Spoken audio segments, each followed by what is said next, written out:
जैसे ही मैं उसके तरफ बढ़ा, वो मुझे देखकर थोड़ा शर्माकर हंसने लगी। मैंने सोचा मौका अच्छा है, तो मैंने अपनी गति थोड़ी बढ़ा दी और जैसे ही मैं उसके नजदीक पहुंचा, मैंने उसका हाथ पकड़ा और बोला, पाखी,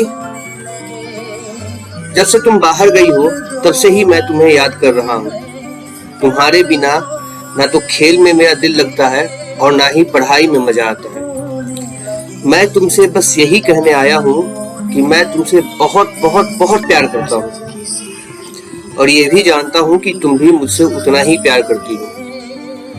मैं किसी से नहीं डरता, इसलिए आज मैं तुम्हारे पिताजी के सामने ही तुमसे ये सब कह रहा हूँ। ये सब बड़े ध्यान से सुन रही थी और मुस्कुरा रही थी। ये सब कुछ उसके पीछे खड़ी उसकी माँ, उसके पिताजी और उसके भाई ने भी देखा, मगर वे सब भी हंस रहे थे। ये देखकर मैं थोड़ा हैरान और परेशान हो गया। मैं समझ में कुछ नहीं आ रहा था। इतने में पाखी बोली, मैं भी तुमसे उतना ही प्यार करती हूँ जितना कि तुम मुझसे करते हो। सच तो ये है कि जब से मैं बाहर गई हूँ तब से बस तुम्हारी ही याद आ रही थी। जब मैं अपने मन से हार गई तो अपनी माँ को सब कुछ बता दिया और फिर मेरे माँ ने मेरे भाई और पापा को बता दिया। मैंने तो उनसे यह तक कह दिया कि मैं तुमसे ही शादी करना चाहती हूँ और इसीलिए हम सब समय से पहले ही लौट कर चले आए। मैंने उसकी माँ की तरफ देखा तो उन्होंने हाँ में सिर हिला दिया। मेरी तो खुशी का ठिकाना ही नहीं रहा। ऐसा लगा जैसे मैंने पूरा संसार ही जीत लिया हो और इसी खुशी में मैं उछल पड़ा। ये छलांग कुछ ज्यादा ही ऊंची थी, तो जब मैं वापस जमीन पर आया तो किसी ने मुझे पीछे से कस कर एक लात मारा और एक झटके में मेरी नींद टूट गई। मैं सपना देख रहा था। आंख मलते हुए मैंने देखा मेरे बड़े भाई ने मुझे लात मारी थी और गाली दे रहा था। कमीने साले, चैन से सो भी नहीं सकता, नींद में हाथ पांव चलाता है, भाग यहाँ से और नीचे जाकर सो जा। मेरा सपना टूट चुका था। अब ना तो मेरे पास पाखी थी और ना ही उसके माँ बाप। सब कुछ खत्म हो चुका था। जी में तो आया कि मैं भी भैया को 2-4 धर दूं, मगर मेरा आत्मसम्मान ऐसा करने से मुझे रोक रहा था और मैंने तय कर लिया कि मैं अपने बड़े भाई से मार नहीं खाऊंगा। घड़ी देखा तो सुबह के 5 बज रहे थे। बाहर झांका, सूरज अभी तक निकला नहीं था।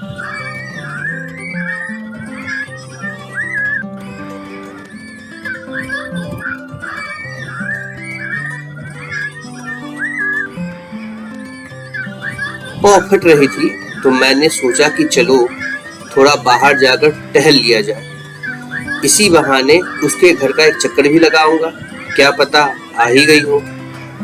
ये सोचकर मैं बाहर निकला, जूते पहने और मैदान की तरफ भागा। वहां जाकर देखा मेरे कुछ साथी पहले से ही मौजूद थे।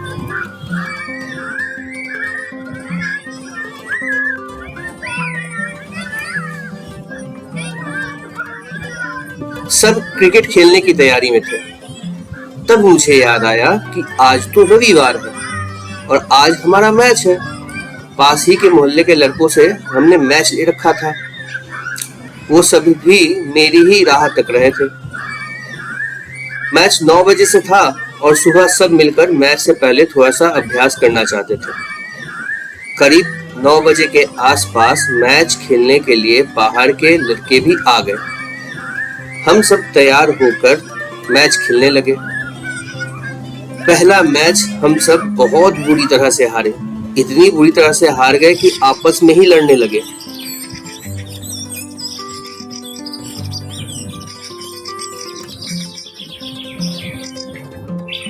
बाहर से आकर उन लोगों ने हमें हमारे ही घर में हरा दिया था।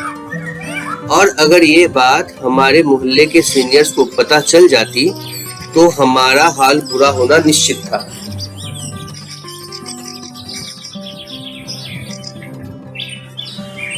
इसीलिए तय किया गया कि एक और मैच खेला जाएगा। अगर ये मैच वो जीत गए तो उन्हें हमारी तरफ से एक बैट दी जाएगी, और अगर हम जीते तो फिर एक और मैच खेलेंगे और उसके नतीजे के बाद ही विजेता घोषित किया जाएगा।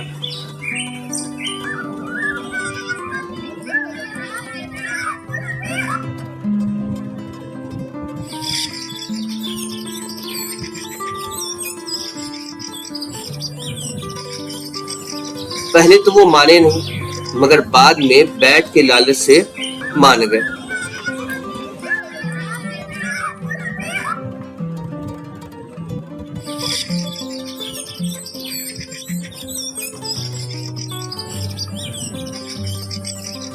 इस मैच में पहले हमने बैटिंग करी। हमारे दोनों ओपनर बिना रन बनाए ही आउट हो गए। बाद में बाप्पा और बुबाई ने पारी संभाली, लेकिन कुल 50 के स्कोर पर ही हम 5 आउट हो चुके थे। जब मैं बैटिंग करने आया तो 10 रन बनाकर ही टहल लिया। इस तरह से कुल मिलाकर 70 रन के स्कोर पर हमारे सभी खिलाड़ी आउट हो चुके थे। लग रहा था कि बैट तो अब देना ही पड़ेगा। जब उनकी बैटिंग आई तो उन्होंने 3 ओवर में ही 35 रन ठोक डाले। अब तक उनका एक भी विकेट भी नहीं गिरा था। तब गेंद मैंने अपने हाथों में ली। सोचा कि कहीं कुछ कमाल हो जाए, मगर पहले ही 2 गेंदों में 2 चौके खाने के बाद और अपने टीम के दोस्तों से गालियां खाने के बाद अब मुझमें बॉलिंग करने की हिम्मत रही नहीं थी। इस बार जैसे ही मैं गेंद लेकर विकेट के पास पहुंचा तो दूर से किसी को आते हुए देखा। मैं ठिठका, दिल की धड़कन बढ़ने लगी, सांसें तेज हो गई। करीब 5 सेकंड तक मैं उसे देखता ही रह गया। जैसे ही मुझे ये समझ आया कि ये वही है, मैंने गेंद फेंक दिया। एक शानदार लेग स्पिन गेंद बैटर के पैरों के पीछे से होते हुए मिडिल स्टंप उड़ा ले गया। सब चौंक गए और खुशी में उछल पड़े, मगर मेरी नजर बस उसी का पीछा कर रही थी। करीब आते आते उसे भी लगा कि शायद मैं उसे ही देख रहा था, तो वो भी मैदान के सामने रुककर मुझे देखने लगी। इस बार उसके साथ कोई था नहीं, मगर मेरे साथ कई लोग थे। उसने कंधे से अपना बैग उतारा और मैच देखने लगी। इसके बाद तो मेरे अंदर एक साथ अनिल कुंबले, शेन वॉर्न और मुरलीधरन तीनों की आत्मा घुस चुकी थी। अगले 3 गेंदों में मैंने 3 और लड़कों को चलता कर दिया।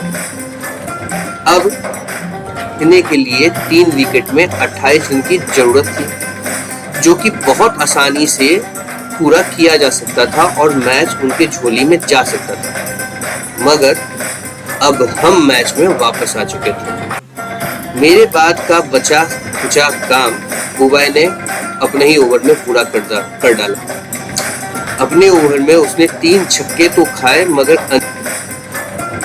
भी उसने अंतिम 3 विकेट भी लेने में वो कामयाब रहा और मैच हमने जीत लिया।